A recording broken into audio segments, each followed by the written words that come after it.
Losing a tooth can feel, well, permanent. But what if it wasn't? What if you could get a second chance with something that's part medical device and part, honestly, a piece of bionic engineering? That's exactly the promise of a dental implant. So today, we're going to break down what they are, how they work, and the one absolutely crucial thing you need to know to make them last a lifetime. Let's get right into it. Okay, so here's our game plan. We'll start with what an implant really is, then we'll look at its bionic anatomy. After that, we'll dive into the incredible science of how it actually becomes one with your body. And this is where it gets really interesting. We'll compare it to a natural tooth. That's where it's all going to click. And finally, we'll cover the warning signs to look out for and, most importantly, how you can protect this amazing piece of technology. You know, this question really gets to the core of it. A dental implant isn't just about filling a space in your smile, right? It's about getting back the ability to eat whatever you want, the confidence to just laugh out loud without a second thought, and that feeling of being whole again. And for millions of people, this isn't some kind of science fiction. It's a second chance they are living with every single day. Just look at the difference here. This shows the massive leap in technology we're talking about. On the left, you've got the old-school removable partial denture. It clips onto your other teeth, which can put a lot of stress on them, and it often feels like, well, something that doesn't belong in your mouth. Now, look at the right. That's an implant-supported bridge. It's locked in place, totally independent of your other teeth, and it functions just like the real thing. It's the difference between a temporary patch and a truly permanent solution. All right, so let's get down to the fundamentals. What exactly is this device we're talking about? The key words to really focus on here are non-biologic and surgically inserted. What does that actually mean? It means this isn't something your body grew. It's a high-tech, artificial device that's placed directly into your jawbone. It's not just sitting on top of your gums. It's designed to become a part of you. You can think of it as a permanent anchor for your brand new tooth. You might think an implant is just one solid piece, but it's actually a super sophisticated three-part system. So let's take a look at the anatomy. Okay, this picture lays it all out perfectly. You've got the implant itself, that's the screw-looking part that goes right into the bone. Then you have the abutment, which is basically the connector piece. And then right on top, you have the crown. That's the part everyone sees, the part that looks and feels like a tooth. Every single part has a critical job to do. So an easy way to think about it is like this. The implant, that's your new root. The abutment, that's the connector. And the crown, well, that's the new tooth. Simple as that. Root, connector, tooth. It's a three-part system that completely replaces what you lost. Okay, now we get to the really cool part, the magic. How in the world does a piece of titanium become a permanent part of your jaw? It's not glue, and it's not just screwed in tight. It's this amazing biological process. Osseointegration. Yeah, it's a mouthful, but the idea behind it is just incredible. Osseo means bone, and integration, means to become one. Literally, your living bone cells grow right onto and into the surface of this implant, locking it in solid. It's not just in the bone, it becomes part of the bone. This image really shows it happening. So on the left, this is what it looks like right after it's been placed. It's in there, it's stable, but you can kind of see that tiny space between the implant threads and your bone. This is ground zero. And now, look at the right. A few months later, boom, your bone has actively grown into all those little nooks and crannies on the implant surface. That gap is gone. The implant is now, for all intents and purposes, a part of your jaw. So how do you know if it all worked? Well, it boils down to this really simple checklist. A successful implant does not move. At all. Not even a tiny bit. The gums around it look healthy and calm, not red or puffy, and it doesn't hurt. You just chew on it and it works. That's it. All right, listen up, because this next part is probably the single most important thing to understand about dental implants. It looks like a tooth, it acts like a tooth, but it is missing one crucial little thing that your natural teeth have. And that one difference changes literally everything. And here it is, the periodontal ligament, or PDL for short. Your natural teeth, they aren't fused to your jaw. They're actually hanging in the socket by this tiny, amazing ligament. It's a shock absorber, it's packed with blood vessels to fight infection, and it gives you that feeling of pressure when you bite. An implant? It has none of that. It's fused solid to the bone. This is what makes it so incredibly strong, but it's also its Achilles heel. No shock absorber, a much weaker defense system against germs, and you can't really feel how hard you're biting down. This is the implant's greatest strength and its greatest weakness. So because of that huge difference, the missing PDL, when things start to go wrong with an implant, they can go wrong in a very unique way and often a whole lot faster. let's look at the two big troublemakers. Right, so the crown on top is artificial, but your gums and your bone, they are 100% real. And bacteria, they don't care. They will attack the tissue around an implant just like they would a natural tooth. But here's the kicker. Because there's no PDL with that rich blood supply, your body's defense squad is weaker in that area. And that means when trouble starts, it can escalate much, much more quickly. Okay, so there are two stages of trouble you need to know about. First is peri-implant mucositis. Think of this as gingivitis for an implant. The gums are red and inflamed, the bone is okay. This is your warning shots, and the good news is it's completely reversible. But if it's ignored, it can turn into peri-implantitis. And this is the real enemy. Now the infection is destroying the bone that holds the implant. And once that bone is gone, it's gone for good. So what puts an implant at risk? Well, the list is pretty clear. If you've had gum disease before, you're more susceptible. Poor home care is a major factor. Smoking dramatically hinders healing and defense. And then there are two others: leftover cement from the crown, which can irritate the gums, and biomechanical overload, basically too much force on an implant that can't feel it and can't absorb it. So how do you protect this incredible investment? The good news is, the most important factor for long-term success isn't your dentist or your surgeon, it's you. These are the red flags. The number one sign of failure is any movement at all. A healthy implant is rock solid. Any wiggle, no matter how small, is a problem. Also, be on the lookout for bleeding, swelling, or a feeling of puffiness around the implant. If you notice any of these, call your dental office right away. And look, you're not in this alone. Your dental hygienist is your co-pilot in this journey. They have the special tools and training to clean around your implant safely and to measure the health of the surrounding tissues. Regular professional maintenance is non-negotiable for the long-term health of an implant. So, it all comes down to this. You have a piece of bionic engineering in your mouth that can last a lifetime. It's an incredible second chance. The only question is, are you giving it the care it needs to go the distance? All right, welcome to The Explainer. Today, we're going to take a trip, a microscopic journey right into your own mouth to really understand what plaque is. And let me tell you, it's way more than just a little bit of leftover lunch. It's a living, highly organized world. So, let's get right into it. You know that feeling, right? That fuzzy film on your teeth when you first wake up. We've all been there. And the answer to what it is? Well, it's a lot more fascinating than you might think.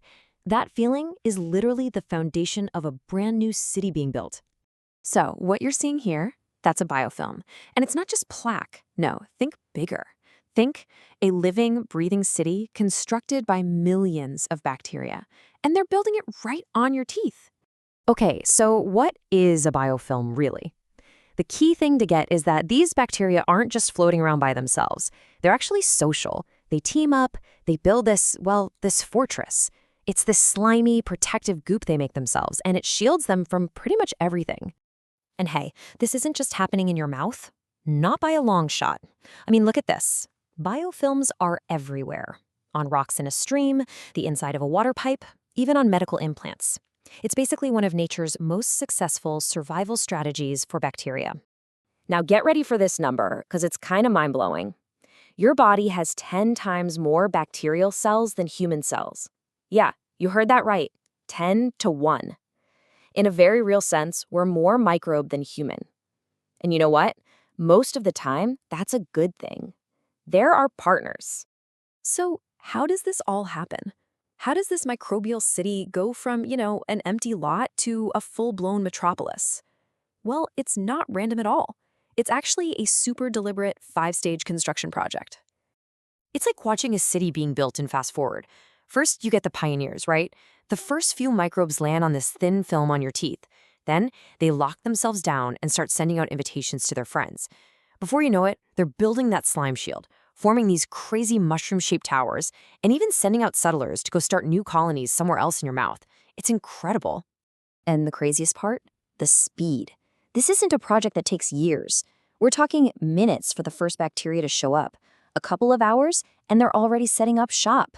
And in just 2 to 4 days, boom, you've got a fully mature, highly resistant fortress up and running. Okay, so now that the city is built, let's talk about its defenses. This isn't just a wall. This is a high-tech fortress of slime, and it makes the bacteria inside incredibly tough to get rid of. The biofilm has this amazing three-pronged defense strategy. First, there's the slime shield itself. It literally blocks things from getting in. Then you've got teamwork. Different types of bacteria actually protect each other. Some can even pump out enzymes that neutralize antibiotics for the whole neighborhood. And finally, if all else fails, they have a secret weapon. They can play dead. This whole hibernation thing is just genius. The bacteria deep inside the biofilm can just go dormant. They go to sleep. And here's the kicker. Antibiotics only work on bacteria that are active and dividing. So these sleeping cells, totally immune. The antibiotic attack ends, and they just wake up and start rebuilding the city all over again. It's wild. So what's the bottom line here? The result of all these defenses is just staggering. Get this, it can take up to 1,500 times more antibiotics to kill a bacterium inside a biofilm than one that's just free-floating. 1,500 times. That's how effective this fortress is. Okay, so for the most part, this city of bacteria can actually live in harmony with us. It's a state called symbiosis. But what happens when that balance gets thrown off? When harmony turns into havoc? Think of the biofilm city as having two main types of citizens. On one side, you have the gram-positive bacteria. You can think of them as the good neighbors. They're usually associated with a healthy mouth. Then you have the gram-negative bacteria. These are the troublemakers.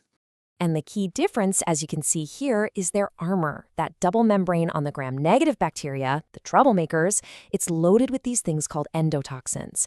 And when your body sees those toxins, it freaks out and launches a massive inflammatory response. And that response? That's gum disease. So when you just let this biofilm city grow and grow without disturbing it, you get this imbalance. It's called dysbiosis. The bad guys, the gram-negative bacteria, start to take over. And this hostile takeover is exactly what causes gingivitis and eventually much more serious periodontal disease. Okay, so we've established we're up against this nearly indestructible fortress. It's shielded, it's cooperative, it can even play dead to survive an antibiotic assault. It sounds invincible, right? So how on earth are we supposed to defeat it? You know, for all of its incredible biological complexity, for all these clever defense mechanisms, its biggest weakness is actually shockingly simple. It's not some fancy new drug or a magic bullet. It's just this, physical force. And that's the whole point. Brushing and flossing, that's not just cleaning, it's demolition. You are literally taking a wrecking ball to that bacterial city every single day. You're tearing down the walls, ripping apart that slime shield, and sending the inhabitants running. It forces them to start their entire construction project over from square one. And this explains why things like mouthwash are helpful, but they can't do the heavy lifting on their own. Antimicrobials work best after you've already smashed down the gates with your toothbrush and floss. You have to break down the walls first to let them in. So the big takeaway here is that your daily routine is way more epic than you probably realized. You're not just cleaning your teeth. You're demolishing a fortress. Your toothbrush, that's your weapon. So every time you brush and floss, remember, you are winning a microscopic war. Now, are you ready for battle? All right, welcome. Today, we're going to dive into a pretty wild link that most of us just never think about. The one between our overall health and what's actually going on inside our mouths. And a little spoiler here, this goes way, way beyond just brushing and flossing. So let me just ask you, do you think gum disease is really just about whether or not you're flossing enough? Because for the longest time, that's pretty much all we heard. But the real story, whoa, it is so much more complex, and it connects to your entire body in ways that are going to surprise you. Okay, well, let's start with a number, 51%. What's that?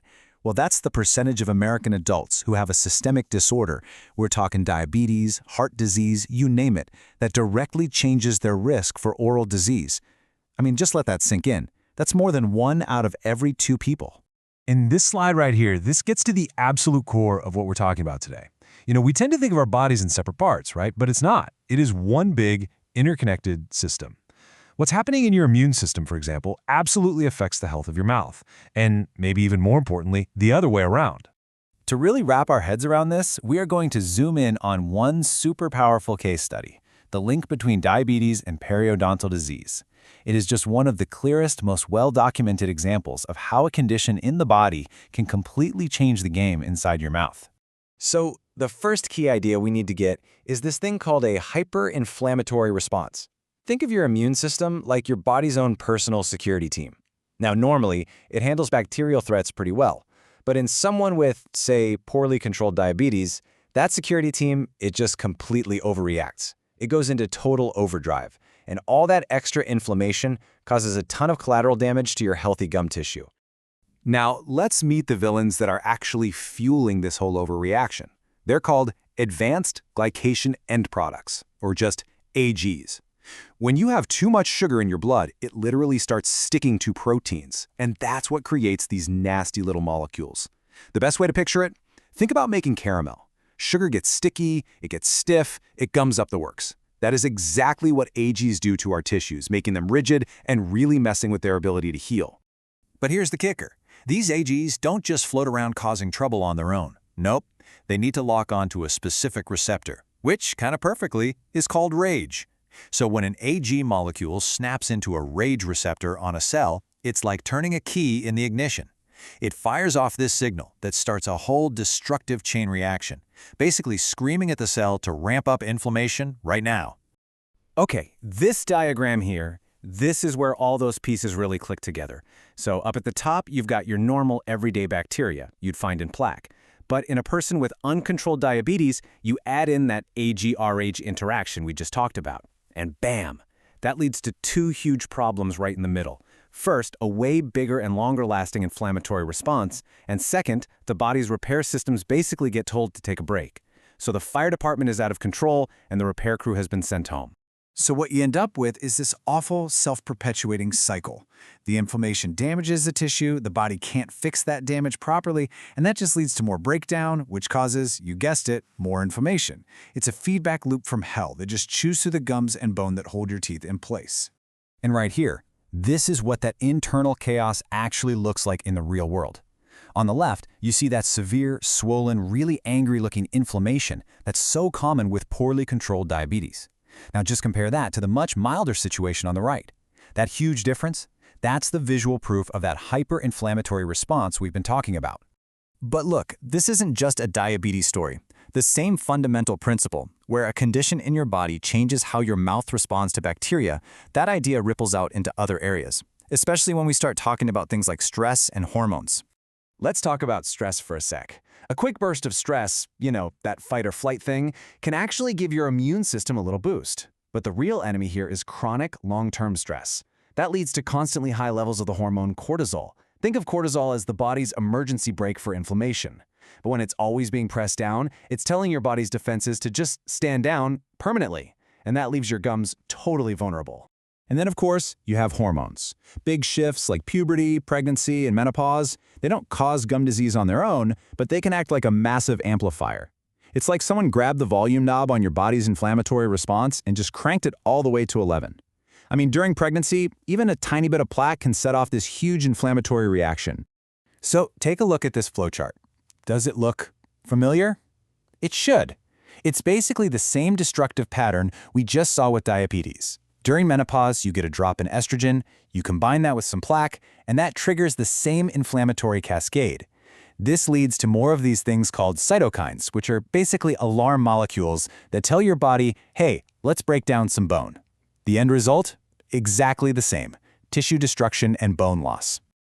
Okay, so after all of that science, what's the bottom line? What does all of this actually mean for you? Because understanding the connection is one thing, but actually bridging that gap between your oral health and your overall health, well, that takes some action. So here's your game plan. It's pretty simple. First, just see the connection. Start thinking of your oral health not as this separate chore, but as a real window into your body's overall health. Second, share your full history with your dentist. They need to know about your diabetes, your stress, whatever, not just the meds you're on. Third, get your care team in sync. Encourage your doctor and your dentist to actually talk to each other. And finally, number 4, be vigilant at home.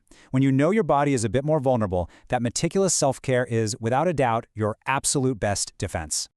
So we'll leave you with this one thought. Your mouth is telling a story about your overall health. It's a direct peek into what's happening inside your body. So the next time you're sitting in that dentist chair, just ask yourself, what story is my mouth telling about me right now? All right, we're about to play detective and solve a bit of a medical mystery. It's one that often starts with a sudden, throbbing pain right in your mouth. So in this explainer, we're going to break down what that pain really means, where it's coming from, and most importantly, why ignoring it is a risk you just can't afford to take. Let's get into it. You know the feeling, right? It's that jolt that just stops you in your tracks. You're minding your own business, and then, bam, this sharp, impossible-to-ignore pain. I think we've all been there. And yeah, it's an awful feeling, but it's also your body trying to tell you something important.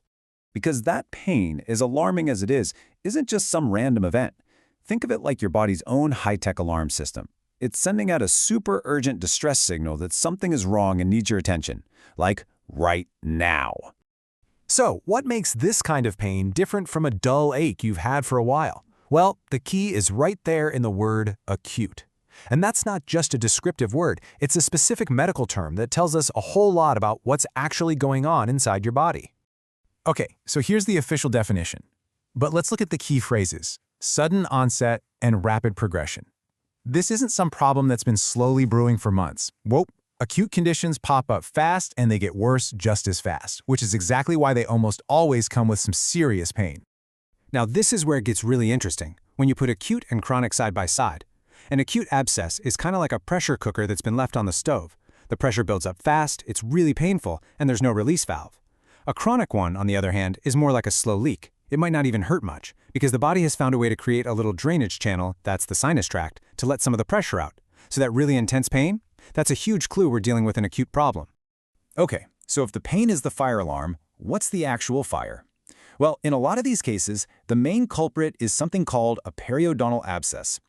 Let's unpack exactly what that is.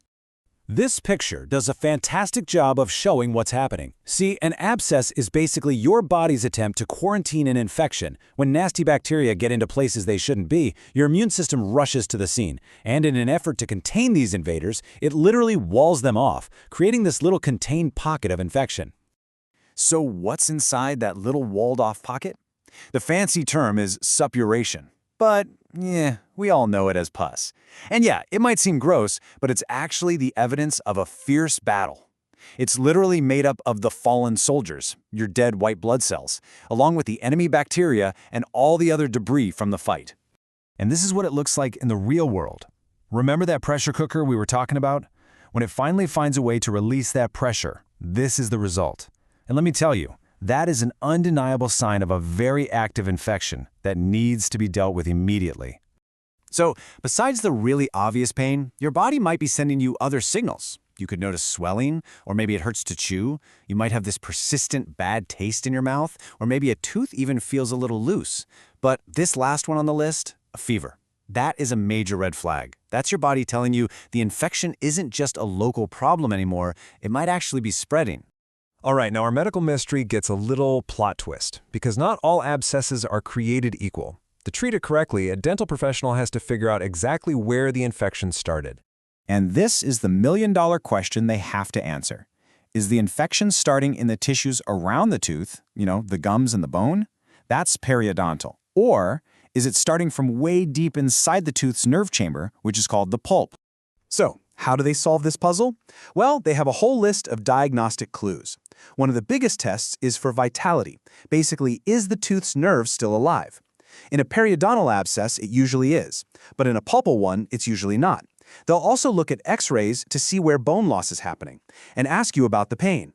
A constant, localized pain often points to a periodontal issue, but a pain that's kind of vague and hard to pinpoint might suggest a pulpal problem. And just when you think it couldn't get more complicated, well, sometimes it's both. It's called an endodontic periodontal lesion, or EPL. This is when an infection from the nerve spreads to the gums, or the other way around. It's a true combination problem, and it takes a really careful, strategic approach to even have a chance at saving the tooth. We've talked about the clues, we've talked about the diagnosis, but now we need to get serious and talk about the stakes. What actually happens if you ignore that pain, if you just decide to tough it out? Look, if you take away only one thing from this entire explainer, let it be this. An infection in your mouth does not always stay in your mouth. It can use your bloodstream as a highway to get to the rest of your body. And listen, this isn't to scare you, it's just to inform you of the reality.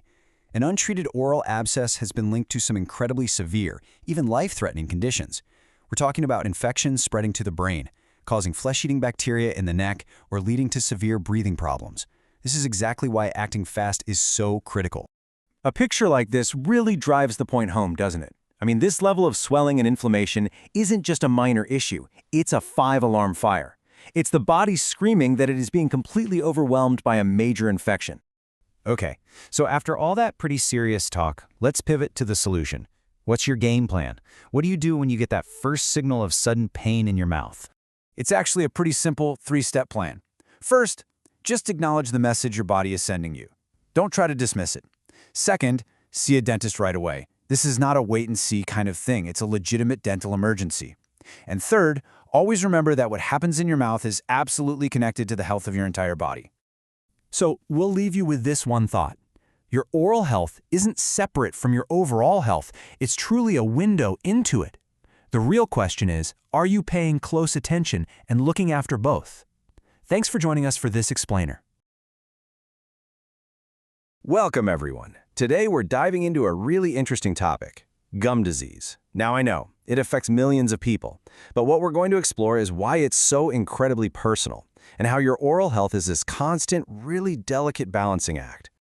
So let's just jump right in with a puzzle that has probably confused a lot of us, maybe even some dentists. Have you ever wondered how one person can, barely brush their teeth and seem to have perfectly fine gums, while someone else is just meticulous, brushing, flossing, the whole 9 yards, and they're constantly fighting severe gum problems? What in the world is going on there? Well, the answer isn't as simple as a checklist of good versus bad habits. It's actually all about this dynamic balance of forces that's happening inside your mouth, literally right now. And this concept has a name. It's called biologic equilibrium. Okay, so what does this balancing act actually look like? Let's break down the forces that are at play on either side of this scale. Essentially, you can think of your body as constantly working to stay stable, to keep things in check. And when it comes to your mouth, this equilibrium, this balance, happens when the amount of harmful bacteria is at a level that your body's own defense systems can handle without breaking a sweat. In this image here, it's the perfect way to visualize it. On one side of the scale, you've got what we'll call disease factors. That's things like bacteria building up, which we call biofilm, and other risk factors. And on the other side, you've got the health factors. That's your own immune system, your good habits, and of course, help from your dental team. You see, as long as these two sides are more or less in balance, you're in a state of health. It's when one side starts to get heavier, when those disease factors start to outweigh the health factors, well, that's when the scale tips, and that's when the trouble starts. All right, so what exactly are these weights that can tip the scales and throw your whole mouth out of balance? Well, these are what we call risk factors. Now, here's what's really interesting. Not all risk factors are created equal. They actually fall into two very different categories, as you can see right here. Modifiable, meaning you can actually do something about them, and non-modifiable, which are pretty much out of your control. And understanding this difference is absolutely crucial. Modifiable factors are things like your habits, smoking, your diet, even your stress levels. Non-modifiable factors, on the other hand, are the things you're kind of stuck with. Your genetics, your age, things like that. Let's see this in action. Take a really powerful modifiable risk factor, like smoking. Adding that to the equation is like dropping a heavy weight right onto the disease side of the scale. All of a sudden, it's so much harder for your health factors to keep things in balance. And of course, it's not just smoking. A poor diet, a lot of chronic stress, certain medications, or even something as simple as a badly shaped filling. All of these things can add little bits of weight to that disease side, making your body's job that much harder. Now, what about the things you can't change? Let's see how that looks. A non-modifiable factor, like say, a genetic predisposition for gum disease, well, that adds its own heavy weight. And this right here explains why some people just seem to be naturally more susceptible no matter how good their habits are. Other things in this category include your age, major hormonal shifts like during pregnancy, or certain systemic diseases. Think of these as weights that are already on the scale from the get-go, which just means you have to work a little harder on the health side to keep things balanced. So when the scales do tip towards disease, it can feel a little, overwhelming, right? Especially if you have some of those non-modifiable risks. But the most important thing to remember is that this balance can always be restored. This is what it looks like when things are out of equilibrium. You can see the disease factors, the bacteria, the risk factors, maybe a weakened immune response, are now weighing more than the health factors, like your daily care and professional help. The scale has tipped. But the good news is, we have a game plan. We can fight back. The whole strategy is to start systematically adding weight back onto the health side of the scale. How do you do that? You reduce or get rid of those modifiable risks, you step up your self-care to control the bacteria, and you increase how often you get professional care. And that leads us to a really critical question. What if you're dealing with one of those big, powerful, non-modifiable risks like your own genetics? You can't just take that weight off the scale. So, what do you do then? You compensate. That's the answer. You can't remove that genetic weight from the disease side, but you can absolutely pile on more weight to the health side. That just means being even more on top of your game with self-care and working more closely with your dental team to add enough positive factors to counteract the negative ones. You can bring that scale back to level. Since everyone's combination of risk factors and health factors is completely unique to them, the absolute key to long-term health is understanding your own personal risk profile. And this, right here, brings us to maybe the most important takeaway of all. The only way to truly know what's on your scale is through a formal clinical risk assessment. This is something your dental professional can do to give you a clear, totally personalized picture of your oral health. And we're not just talking about a quick peek in your mouth. As you can see here, a proper assessment is a real deep dive. It looks at everything from your age, your full medical history, your dental history, and it combines all of that with a very thorough clinical exam. Your dental team will evaluate everything from tobacco use and potential genetic markers to how much plaque you have and how much your gums are bleeding. This whole process lets them see exactly what weights are on both sides of your scale, and then they can classify you as low risk or high risk and create a care plan that is perfectly tailored just for you. And that brings us right back to where we started. Your oral health is your own, unique, personal balancing act. The first and most powerful step you can take towards a lifetime of health is simply understanding what factors are tipping your scale. So it might be a really good idea to ask your dental professional about your personal risk assessment at your next visit. All right, today we're going to take a journey into a hidden world, a bustling metropolis that exists inside every single one of us.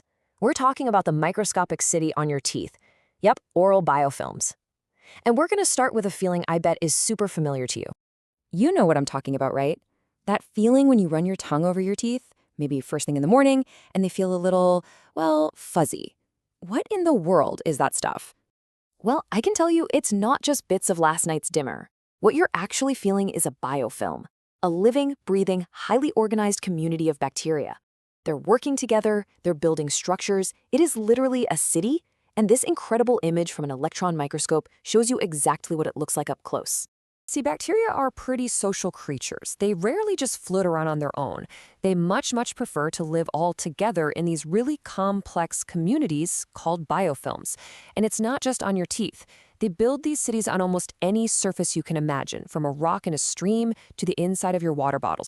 So, who exactly are the residents of this city? Well, like any big metropolis, you've got all different kinds of citizens. You've got the good guys who help keep things healthy. And then you have the potential troublemakers that can cause some serious problems. Let's meet the two main groups. The main way scientists tell them apart is with something called a gram stain. First, you've got gram-positive bacteria. They stain purple. They have a single, thick cell wall, and these are generally our good citizens, the ones you find in a healthy mouth. But on the other side, you've got gram-negative bacteria. They stain red, and they have this more complex, double-layered cell wall. That extra layer contains toxins, which is a huge reason they're linked to gum disease. And this illustration shows us the difference perfectly. So, over on the left, you see the gram-positive guy with that simpler, thick purple wall. But now look at the gram-negative one on the right. See that extra outer membrane? That double-layer setup makes it way more resilient, and that's a key reason it can cause so many problems. Okay, so how does this city go from, an empty lot, a perfectly clean tooth, to a thriving metropolis? Well, the most amazing part is just how fast it happens. This isn't a project that takes years. We're talking about a city built in a matter of days, sometimes even hours. Just look at this timeline. Within minutes of cleaning your teeth, the first free-floating bacteria arrive and attach. These are your pioneer settlers. Then, in just 2 to 4 hours, they're not just hanging on anymore. They've formed strong little microcolonies. And between 6 and 12 hours, things get really serious. They start building that protective slime layer, the city walls. And by the 2 to 4 day mark, bam, you have a fully mature biofilm, a fortress that is incredibly tough to take down.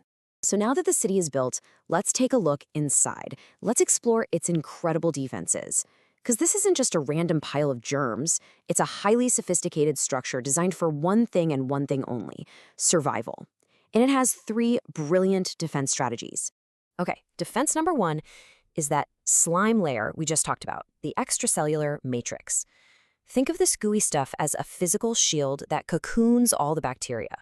It's tough for bigger things, like our own immune cells, to even get through. And in a really mature biofilm, it can even block smaller things, like the antimicrobials in mouthwash. Second, they have each other's backs. It's mutual protection. The citizens of this city protect one another. And get this, if some of the bacteria are resistant to an antibiotic, they can actually pump out enzymes that break down the antibiotic, protecting all their non-resistant neighbors nearby. It's the ultimate teamwork. And the third defense, this might just be the cleverest son of all, it's hibernation. Bacteria way down in the deepest, most protected layers of the biofilm can basically just go to sleep. They go dormant. Now, here's the kicker. Antibiotics are designed to attack active reproducing bacteria. So these little sleeper cells, they're completely unaffected. They just wait for the attack to be over. I love this picture because it just nails the idea, right? While all this chaos and antibiotic assault is happening up on the surface, these guys are deep inside, totally safe, just sleeping right through it. And once the coast is clear, they wake up and are ready to repopulate and rebuild the whole city. So, for the most part, this bacterial city can live in harmony with us. It's a normal part of our body. But what happens when we just leave it alone for too long? That's when the balance can tip, and that peaceful community can turn into a serious source of disease. So here's the key idea. A healthy mouth is in a state of symbiosis. Everything's in balance. No one type of bacteria is taking over. But if that biofilm isn't regularly broken up, it matures and thickens, and that leads to an imbalance called dysbiosis. And that's the tipping point where the more dangerous disease-causing bacteria can really take over and thrive. And dysbiosis isn't just some tiny microscopic problem. It has real, visible consequences. This thick white coating on the tongue, that is a perfect example of a mature, out-of-balance biofilm. This is the kind of imbalance that leads to gingivitis, and if it's left to get worse, the much more serious gum disease, periodontitis. So we've got this incredibly resilient, intelligent fortress living right on our teeth, protected by slime shields, teamwork, and an army of sleeper cells. How in the world do we fight back? How do we bring down those walls? I mean, really think about it. We are up against a structure that's physically shielded, where the residents protect each other, and that has a reserve army that can just sleep through an attack. You'd think the answer has to be some kind of powerful chemical attack, right? Like antibiotics, or some super strong mouthwash. Well, not really. Get a load of this number. Research has shown that to kill bacteria living inside a biofilm, you might need an antibiotic dose up to 1,500 times higher than what it takes to kill the exact same bacteria when they're just free-floating. That's how good their fortress is. A chemical assault alone just isn't going to cut it. So, what's the answer? What's the secret weapon? It is so simple, it's almost unbelievable. The only truly effective way to control oral biofilm is mechanical disruption. It's not a chemical solution, it's a physical one. We're talking about brushing and flossing. So the next time you're brushing your teeth, I want you to remember this. You're not just cleaning away a little leftover food. You are physically tearing down the walls of a microscopic city. Your toothbrush isn't just for cleaning, it's a wrecking ball. And it's the only thing that really keeps that bacterial metropolis in check. All right, so when you think about gum disease, what's the first thing that comes to mind? Probably bacteria, right? Plaque attacking your body. But what if I told you that's only half the story? Today, we're going to dive into the pretty shocking science of how our own defense system is actually the real villain behind all the damage. So let's just sit with that question for a second. What if the very system that evolved to protect you, your immune system, was actually the lead architect in one of the most common diseases on the entire planet? It sounds completely backward, I know, but this idea is at the very core of how we understand and treat gum disease today. And look, this isn't just some wild new theory. It's a foundational truth in medicine. It all boils down to this single powerful idea. It is the body's response to the bacteria, not the bacteria itself, that causes the real destruction. Think of it like this. The bacteria, They just ring the doorbell.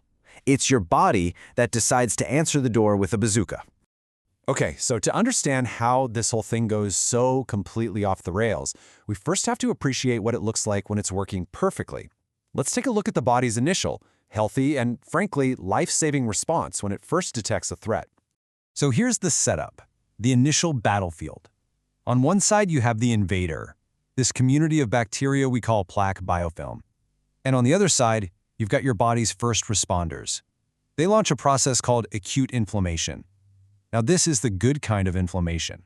It's supposed to be fast, it's targeted, and it's there to protect you. The goals of this initial attack are really simple and super effective. Get in there, wipe out the harmful bacteria, clean up any cells that got damaged in the fight, and prepare the area for repair. But, and this is absolutely the most important part, it's designed to shut itself down once the threat is neutralized. It's a special ops team, not an occupying army. So how does the body actually fight this war? Well, it doesn't use bullets, it uses biochemistry. It has a whole arsenal of powerful chemical weapons known as mediators of inflammation. These are the molecules that do all the heavy lifting, but as we're about to see, they're not exactly precise surgical tools. First up, we have cytokines. The best way to think about these are as emergency flares. They are proteins that shoot up from the battlefield, basically screaming to the rest of the immune system, "Hey, we need backup over here, and we need it now." They are absolutely essential for calling in reinforcements. Next in the arsenal are prostaglandins. Now, if cytokines are the flares, these are like the demolition order. Their job is to tell specialized cells called osteoclasts to start breaking down bone. You heard that right.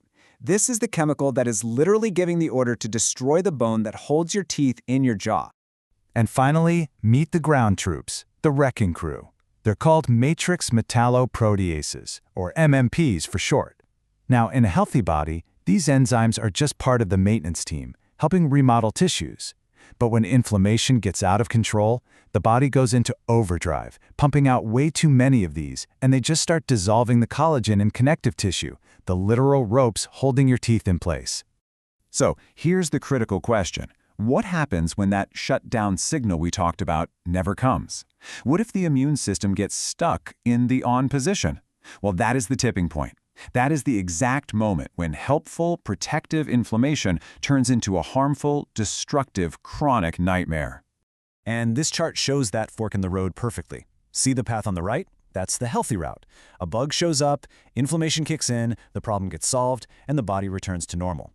But now look at the path on the left. That's the dark path. The inflammation is never resolved, it just smolders, becoming chronic, and leading directly to diseases like periodontitis, diabetes, and even cardiovascular disease. So to put it as simply as possible, in periodontitis, the all-clear signal never sounds. The body's chemical weapons, the cytokines, the prostaglandins, the MMPs, they just keep firing day after day. And pretty soon, the collateral damage to our own healthy tissues becomes the main event. So let's actually watch how this friendly fire builds up stage by stage. We can literally see this process of self-destruction unfold in 4 distinct phases. It all starts here in stage 1, the initial lesion. The very first soldiers of the immune system have shown up on the scene. But, and this is what's so wild, if you looked in a mirror, you wouldn't see a thing. Clinically, the tissue looks perfectly healthy. The war has started, but it's completely silent. Moving into stage 2, the early lesion, the battle really starts to heat up. More immune cells are flooding the area, releasing more of those chemical mediators, and now the damage is starting to become visible. This is where you would see the first clinical signs of gingivitis, a little bit of redness, a little bit of swelling. By stage 3, we've got an established lesion. The plaque has now pushed its way down below the gum line, and the body's response is in full swing. The production of cytokines, prostaglandins, and MMPs is way up, and this is causing significant breakdown of the connective tissue. The destruction is becoming much more serious. And that brings us to stage 4, the advanced lesion. This is not gingivitis anymore, this is full-blown periodontitis. The inflammation is now intensely chronic, and the body's immune response is just destroying everything in its path. The connective tissue, the ligaments, and, look closely at the image, the alveolar bone itself is now being eaten away. Let's really focus on that bone loss, because it's the most devastating and permanent consequence of this disease. to get it, we need to understand the delicate balance of something called bone remodeling and how chronic inflammation just throws the whole system into chaos.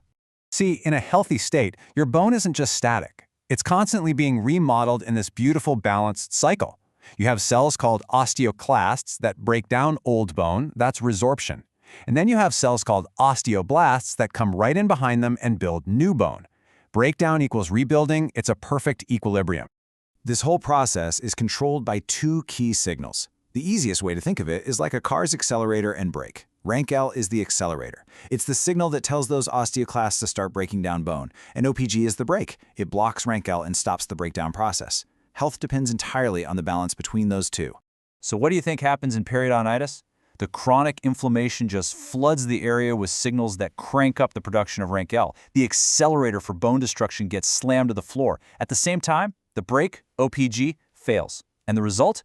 Unchecked, continuous, relentless bone loss. Which leaves us with a final, and honestly a pretty unsettling thought. We count on our immune system to be our greatest protector, our most loyal defender. But as we've seen, there's a profound danger lurking inside that very protection. So the real question is, what happens when our best friend forgets how to stand down? Hey everyone. It's so easy to think of our mouth as, well, just our mouth. Something you deal with a toothbrush and some floss, right? But what if it's actually more like a window, a direct view into what's going on with your entire body's health? It's a pretty wild idea, so let's get right into it. Okay, first up, look at this number, 51%. Just let that sink in for a second. That's a huge chunk. But 51% of what? Of American adults. Over half of the entire adult population in the U.S. is living with some kind of systemic disorder. We're talking about things like diabetes, heart disease, arthritis. These are chronic body-wide conditions.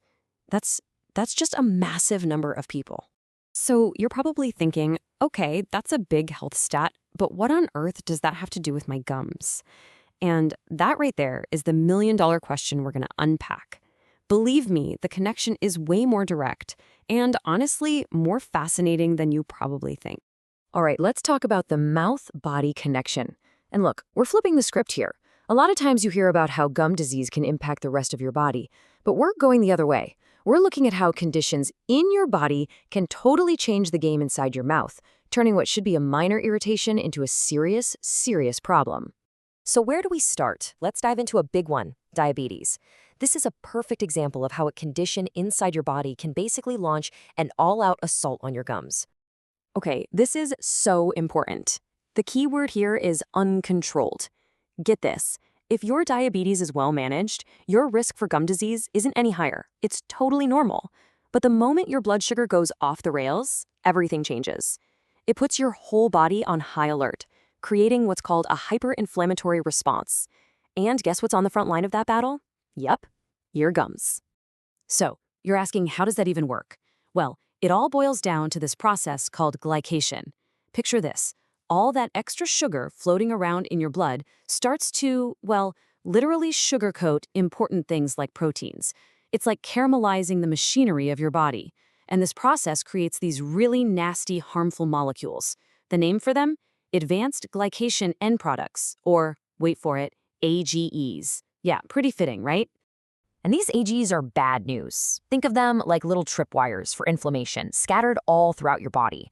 They latch onto your cells and basically scream, attack, attack, which triggers all this tissue destruction.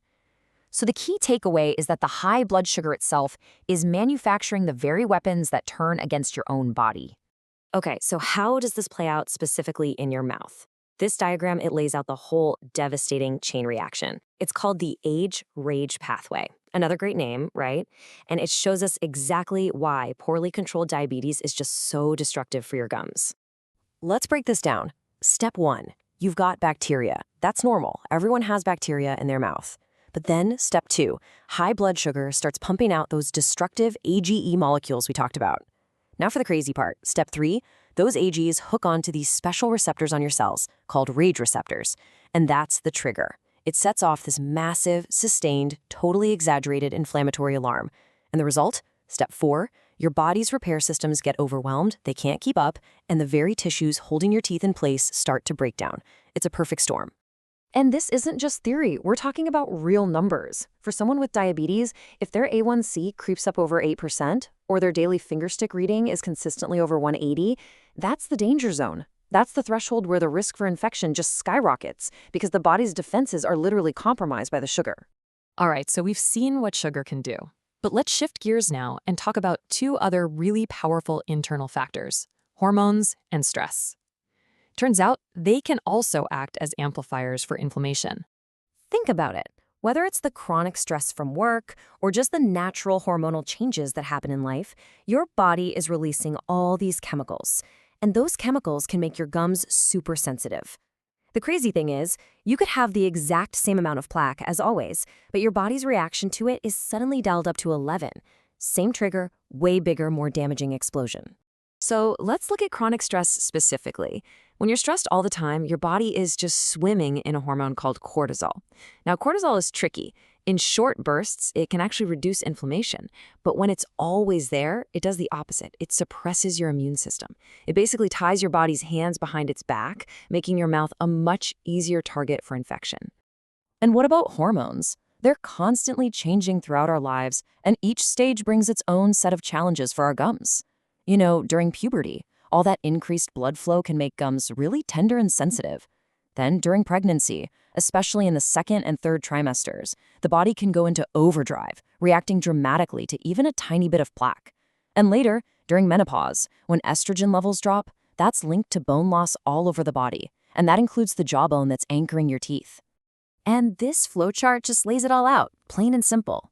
You take lower estrogen levels during menopause, you add in the normal plaque that's always there, and boom, you get a chain reaction. It can lead directly to the destruction of the connective tissues and bone that support your teeth. It's a straight line from a hormonal shift to potential tooth loss. Okay, so we've seen how diabetes, stress, and hormones can really wreak havoc. It's a lot to take in. But the big question is, what do we do with this information? Let's shift from the what to the so what. How do we turn this knowledge into action? Because your mouth really is the front line of your health. It really comes down to a fundamental shift in how we think about dental care. The old way of thinking was the mouth is the mouth, it's totally separate, a cleaning is just for your teeth.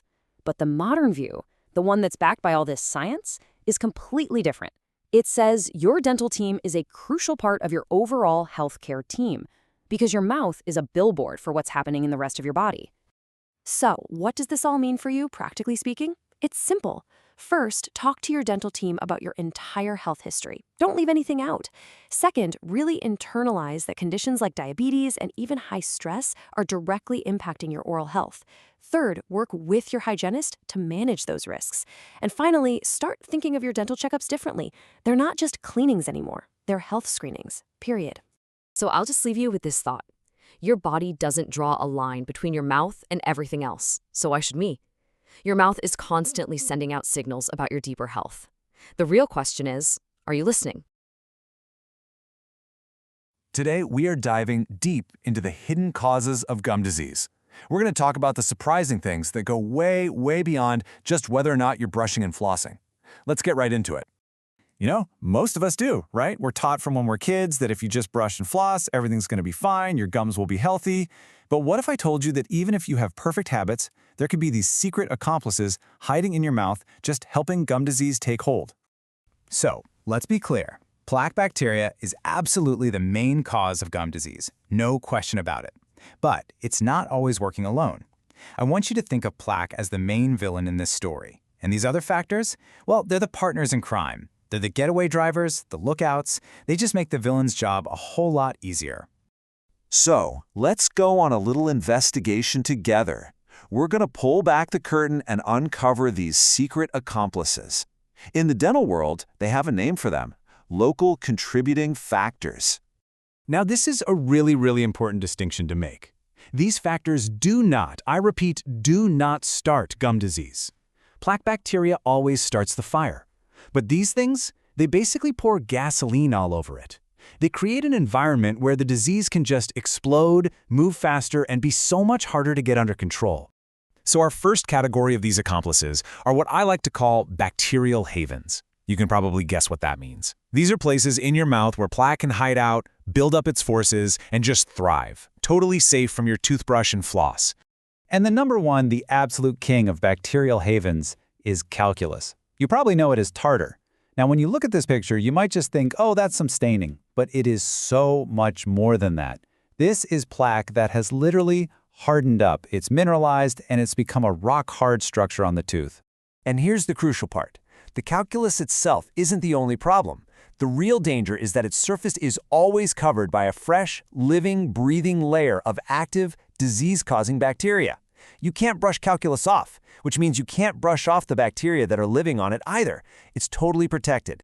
This is a brilliant way to think about it.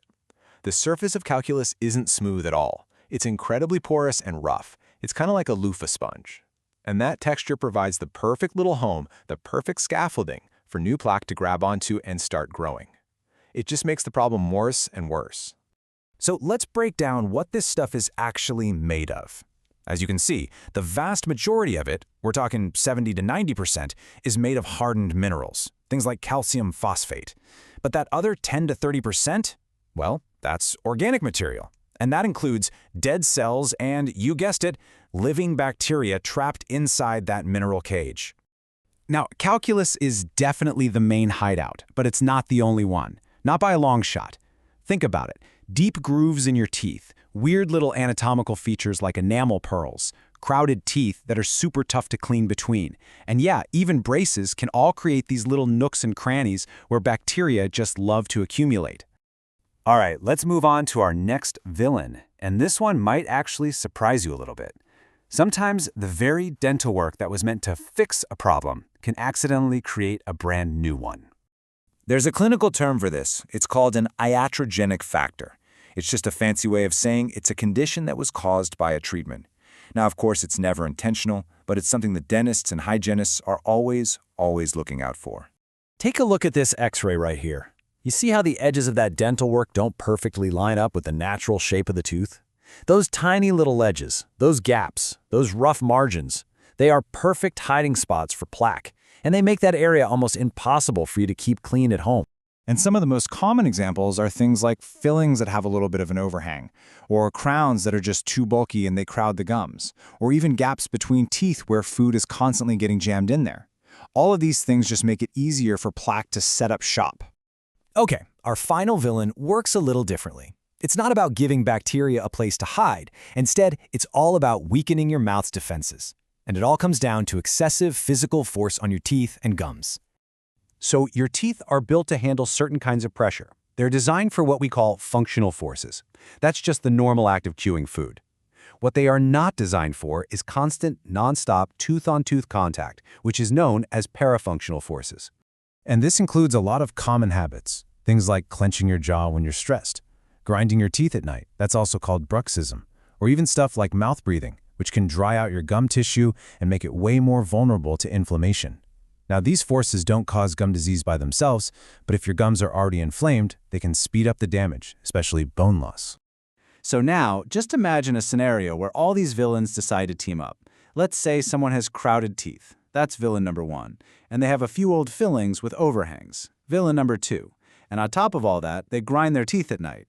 Villain number 3. You can see how this creates an absolute perfect storm where gum disease can just take off way more rapidly than it ever would from plaque alone. Okay, so we've identified the bad guys. We've named the hidden villains. But here's the good news. You are not helpless here. Just knowing that these factors exist is the first, most powerful step you can take to fighting back and really becoming an advocate for your own health. Here's a super simple 3-step action plan. First, just start paying attention to your own body. Do you ever wake up with a really sore jaw? That could be a sign of grinding. Second, have a real conversation with your dental team. Ask them directly, hey, how do my fillings look? Is everything okay with my bite? And third, you have to be consistent. You cannot remove calculus at home. Only a professional cleaning can do that, which makes it absolutely non-negotiable. And really, this is the main takeaway. A healthy mouth is a partnership. Your daily brushing and flossing, that's your part of the deal. But identifying and managing all these other contributing factors, that requires a team. You bring the daily care and the awareness, and your dental team brings the professional expertise to spot and treat these issues. So I'll leave you with this question. The next time you're brushing your teeth, don't just go through the motions. Take an extra 30 seconds to really look and listen. Are there spots that always seem to bleed no matter what? Places where your floss always shreds or where food always gets stuck? Your mouth might be trying to tell you that one of these hidden villains is at play. All right, so when you think about gum disease, what comes to mind? Brushing, flossing, fighting off all those nasty bacteria, right? Well, what if I told you that's only half the story? And get this, the real culprit, the one doing most of the damage, might actually be you. Yeah, let's get into it. So to really wrap our heads around this, we've got to start with a puzzle. It's a real head-scratcher that's had scientists talking for a long, long time. Okay, picture this. You've got two people. They eat the same stuff, have the same habits, and if you were to check out the plaque on their teeth, it's identical, like down to the same amount of biofilm. But here's the crazy part. One of them has totally healthy gums, while the other is battling some serious gum disease. How is that even possible? You know, for years, we've all been told the same thing. The bacteria in that plaque, they're the bad guys. They're the ones attacking your gums, causing all that inflammation and bleeding, and just wrecking the place. And I mean, it makes sense on the surface, doesn't it? But it just doesn't solve our puzzle. If it was only the bacteria, then our two people should have the exact same outcome, but they don't. So that means there's another player in this game, something much bigger. And that something bigger? Well, it's your own body. Yeah. The real story here isn't so much about the bacterial invasion itself. It's about how your body responds to that invasion. It's a fascinating thing called the host response. Okay, so you have to understand what your immune system's #1 job is. It's not there to save your teeth. Its prime directive, its main mission, is to protect your life from infection at all costs. Preserving your gums and teeth, that's way, way down on its priority list. This quote right here just nails it. It says it's not the bacteria that caused the destruction. It's the body's response to the bacteria. Let that sink in. The bacteria aren't the wrecking ball. They just sound the alarm. Your body is the one that swings it. And that's really the whole issue. Think about it. Your immune system spots some bacterial trespassers on the property line, your gums. Now, it could send a couple of security guards to escort them off. But instead, in some people, it panics and calls in a full-on military airstrike. The trespassers are gone for sure, but so is the house, the fence, the entire neighborhood. The collateral damage is just immense. So what are the bombs being dropped in this airstrike? They're actually these incredibly powerful little molecules called biochemical mediators. Your own immune cells launch them. Let's meet the three main culprits here. First, you've got cytokines. These are like the battlefield messengers, yelling, "We need more troops over here," which is great, to a point. But when they start yelling too much, things get chaotic, and they accidentally start ordering the destruction of friendly territory, your own tissue and bone. Then there are the prostaglandins. These guys are the heavy-duty demolition crew. They show up and activate these cells that are literally called bone breakers, osteoclasts, and their whole job is just to tear down bone. So when you see major bone loss in gum disease, these prostaglandins are almost always the ones who gave the order. And last but not least, we have MMPs. Now, normally these guys are like a precise renovation crew. They carefully take down old bits of collagen to make way for new, healthy tissue. But when gum disease kicks in, all the rules go out the window. They become a totally unsupervised wrecking crew, just tearing down all the collagen that holds your gums together. It's a total free-for-all. Okay, so we've met the players. How does this all actually go down inside your mouth? Well, it doesn't happen overnight. It's a progression, moving from a tiny little skirmish to a full-blown war. And it happens in 4 key stages. It all kicks off with what's called the initial lesion. So bacteria start to set up camp. Your body notices and sends in the first wave of defenders, these immune cells called PMNs. But here's the thing, you can't see any of this. From the outside, your gums look totally healthy. The battle is completely invisible at this point.